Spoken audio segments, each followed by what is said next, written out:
to cover him off. Kimi Raikkonen on the inside, and he's crashed with Verstappen. He's hit Vettel as well. Raikkonen is out before the first corner, and he's gone into the Red Bull there as well. It's the second time this season. Brilliant start from Maldonado. He's already passed Raikkonen, who's passed Kobayashi, who was a bit sluggish, and there's Lewis Hamilton slewing into the wall, and oh dear, Roman Grosjean and Fernando Alonso and Lewis Hamilton all coming to grief at the source. What if I told you every halo, safety car, and speed limit in Formula One was written after a terrifying crash? In this video, we'll rank the most terrifying Formula One crashes from survivable miracles to irreversible tragedies and reveal exactly how each one permanently changed F1 racing. Watch till the end, because the final crash should never have happened. Buckle up, this is going to be intense. Wolfgang von Trips, September 1961, Monza, Italy, the Italian Grand Prix. The crowd was massive. Over 100,000 people packed into the legendary circuit. They came to see history. Wolfgang von Trips was racing for the championship, Ferrari's golden boy, one race away from glory, one race away from becoming Germany's first Formula One world champion. The pressure was immense. The stakes couldn't be higher. Lap 2. Turn 1. Contact with Jim Clark's Lotus. Von Trips' Ferrari launched like a missile, airborne, straight into the crowd. 15 spectators dead. Von Trips included. Bodies everywhere. Chaos. Screaming. The race continued for 8 more laps before anyone realized the full horror of what happened. Think about that. 8 laps while people lay dying. Fans were standing meters from the track. No barriers, no protection, just open space and tragedy waiting to happen. F1 had to face the truth. Spectators were dying because no one thought about where they stood. The changes, fencing, restricted access zones, the end of crowds lining the edges of circuits. It sounds basic now, but in 1961, this was revolutionary. But sometimes the danger isn't speed. Sometimes it's the track itself. François Cevert, October 1973, Watkins Glen, New York. François Cevert, 29 years old. The future of Tyrrell racing. Stewart was retiring after this race. The team was his. The future was his. Final practice before the race. Cevert pushed hard through the S's. He wanted pole. He wanted to prove himself. Then he lost it. The car snapped. Cevert overcorrected. The Tyrrell hit the outside guardrail. Then it bounced across the track and hit the inside guardrail. His car hit the exposed guardrails at full speed. The barriers didn't absorb the impact. They sliced through the car like a knife. Cevert died instantly. The wreckage was so severe that Stewart, his teammate and mentor, refused to race that weekend. He retired on the spot. Career over just like that. But the real killer? The track itself. Guardrails weren't designed to save drivers. They were designed to keep cars on track, to protect the spectators, to protect the barriers themselves. The drivers? Expendable. The result? Barriers that acted like blades. Cevert's death forced F1 to ask a brutal question. Are we building tracks to kill drivers? The answer was yes. And that had to change. What you just heard was horrifying. This next one was flabbergasting. Ayrton Senna, May 1st, 1994. Imola, Italy. The San Marino Grand Prix. The darkest weekend in F1 history. Friday, Rubens Barrichello's massive crash.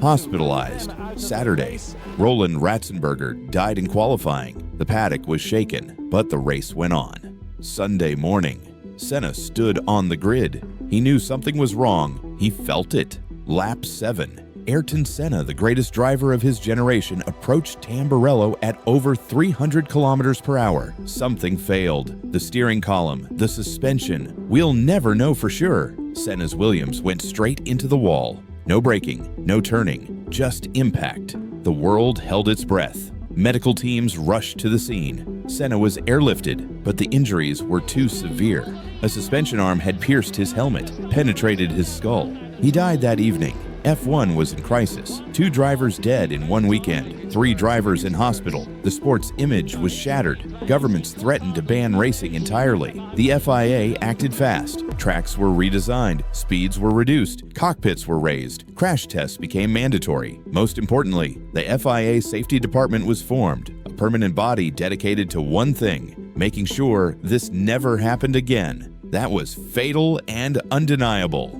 This next one proved death doesn't need a crash. Felipe Massa, July 2009. Hungaroring, Hungary qualifying session. Felipe Massa was flying. Purple sectors, top of the timesheet, looking unstoppable. Then a 1 kilogram spring fell off Rubens Barrichello's car, just ahead of him. Wrong place, wrong time, wrong speed. It hit Massa's helmet at 260 kilometers per hour. Massa was knocked unconscious immediately. His right hand stayed on the throttle. Muscle memory. His Ferrari kept accelerating straight toward the barriers. Full speed, no braking. Bang! Head-on impact. Marshals rushed over. Massa wasn't moving.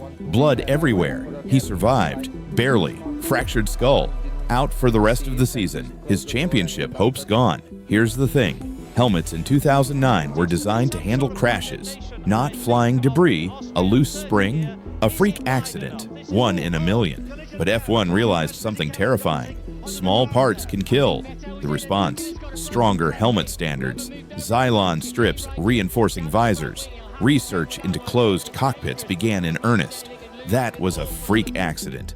This one showed modern F1 still wasn't safe.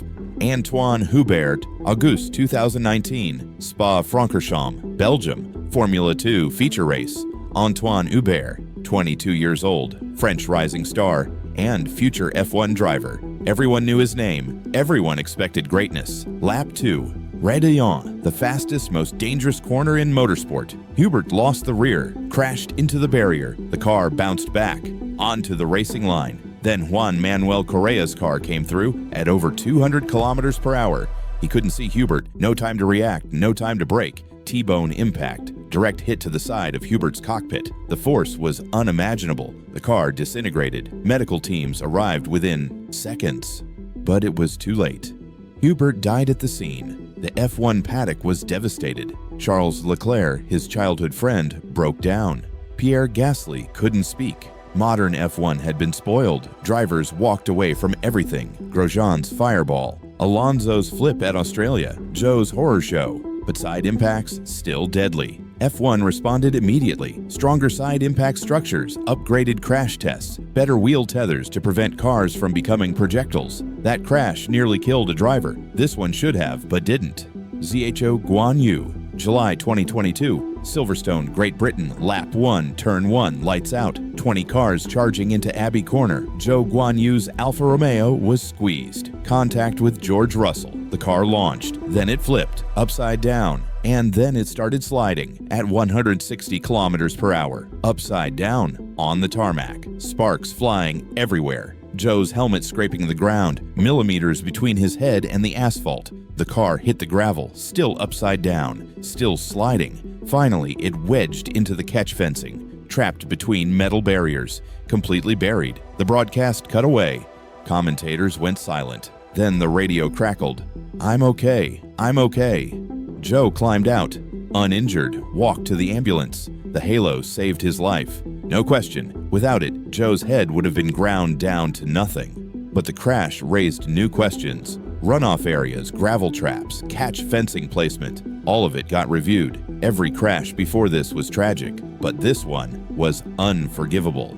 Jules Bianchi, October 2014, Suzuka, Japan. Typhoon Fan approaching. Heavy rain, visibility near zero. Race control had a decision to make. Red flag or keep racing. They kept racing. Lap 42. Adrian Sutil had crashed at turn 7. A recovery tractor was on track, under yellow flags, lifting Sutil's car. Jules Bianchi came through turn 7 too fast. Aquaplaning, loss of control. His Marussia slammed into the tractor. The tractor didn't move. It's a 6,000 kilogram machine. Bianchi's car went underneath. The roll hoop hit the truck bed. His helmet hit the truck bed. Instant deceleration. 254 G-force. His brain hit his skull at impossible speeds. The medical team extracted him. He was unconscious. Critical condition. He never woke up.